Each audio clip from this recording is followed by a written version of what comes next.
একটা বিকেলের কথা, কারখানার পেছনের পরিত্যক্ত কোণায় হেঁটে হেঁটে ঘুরছিলাম, যেখানে পুরনো নষ্ট হয়ে যাওয়া যন্ত্রপাতিগুলো বছরের পর বছর পড়ে থাকে কোনো অভিভাবক ছাড়া। মেঝের ধারে জমে থাকা মরিচার গন্ধ, ভাঙ্গা লোহা আর নিঃশব্দ বাতাসের ভেতর আমি হঠাৎ চোখে পড়লো একটা বড়সড় মেশিন, একটা ড্রিল প্রেস, পুরোপুরি ধুলোয় ঢাকা, রং উঠে গেছে, লোহার উপর জং এমন ভাবে বসে আছে যেন বহুদিন কেউ ছুঁয়েও দেখেনি। দেখতে একরকম গভীর অচেনা, অথচ একটা অদ্ভুত আকর্ষণ ছিল। মনে হলো এই যন্ত্রটার গায়ে শুধু মরিচা না, একটা হারিয়ে যাওয়ার সময়ও জমে আছে। আমি মনে মনে বললাম, এটাকে যদি আবার নতুন করে জাগাতে পারি তাহলে যেন একটা মৃতপ্রায় ইতিহাসের বুকের ভিতর আলো জ্বালাতে পারবো। আমি সেটা ধরে টেনে নিজের টেবিলে আনলাম। টেবিলের উপর রাখতেই বুঝলাম শরীরের প্রতিটা জায়গায় মরিচা জমেছে, নাট বল্টু এমন ভাবে আটকে আছে, হ্যান্ডেল একদম নড়ছে না, কোনো পার্টে ফাটল, কোনো পার্টে খালি শব্দ, আবার কোনো জায়গায় চেপে বসে থাকা থ্রেড এক চুলো হেলায় ছাড়ছে না। খুলে ফেলার পর কাজ শুরু করলাম। স্ক্রু খুলতে গিয়ে হাত ব্যথা হয়ে গেল, পাম্প দিয়ে বারবার মরিচার মধ্যে ঢুকিয়ে চেপে চেপে কিছুটা আলগা করলাম। এমন কিছু স্ক্রু পেলাম যেগুলো উল্টো দিক ঘোরালে খুলছে, তখন বুঝলাম এগুলো বাঁ হাতি থ্রেড স্ক্রু। আমাদের এখানে খুব কম দেখা যায় এমন জিনিস, ওটাই ছিল সবচেয়ে বড় চ্যালেঞ্জ। কিন্তু চ্যালেঞ্জ তো এখানেই শেষ না। খেলা শুরু করতে দেখি অনেকে ভেতরের পার্টও জ্যাম হয়ে আছে। একটা গুরুত্বপূর্ণ ড্রাইভ অংশ পুরোপুরি আটকে গেছে সেই বাঁ হাতি থ্রেড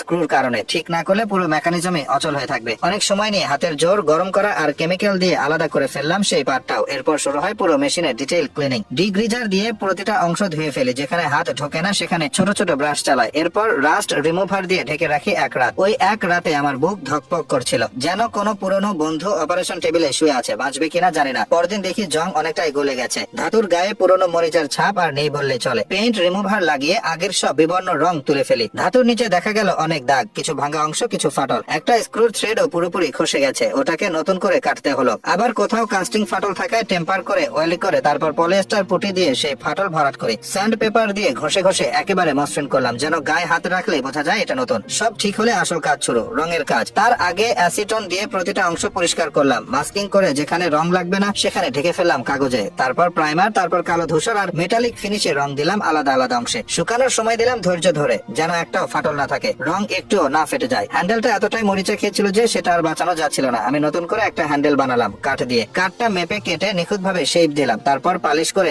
লিনসিড অয়েল ঘষে ঘষে এমন রং দিলাম যে দেখে কেউ বুঝতে পারবে না ওটা নতুন। উপরে ধাতব ক্যাপ বানালাম যাতে ভারসাম্য থাকে আর দেখতেও সুন্দর লাগে। সবচেয়ে বড় অংশ ছিল পোল, মেশিনের খুঁটি, ওটাও বদলাতে হলো। নতুন পোলটা মাপে কেটে ঠিক জায়গায় বসালাম। এরপর আসে আনন্দের অংশ, সবকিছু একসাথে জোড়া লাগানোর পালা। নাট বল্টু, বেল্ট, হ্যান্ডেল সবকিছু আবার নিজ জায়গায় গিয়ে বসে পড়ে, ঠিক যেন একটা অস্থিসার দেহ আবার নতুন করে দাঁড়ালো। যখন সবকিছু শেষ আমি হ্যান্ডেলটা ঘোরাই আর দেখি ড্রিল প্রেসটা একটুও বাধা না দিয়ে ঘুরছে। একটা পুরনো যন্ত্র যে এতদিন কোনো শব্দ করে না, আজ নিজের শব্দে কথা বলে উঠছে। মনে হয় আমি শুধু একটা যন্ত্র না, একটা আত্মা জাগিয়ে তুললাম। ওর সেই শব্দে সময় যেন ফিরে আসে, কখনো ওয়ার্কশপের শব্দ, কখনো শিল্পের নিঃশ্বাস।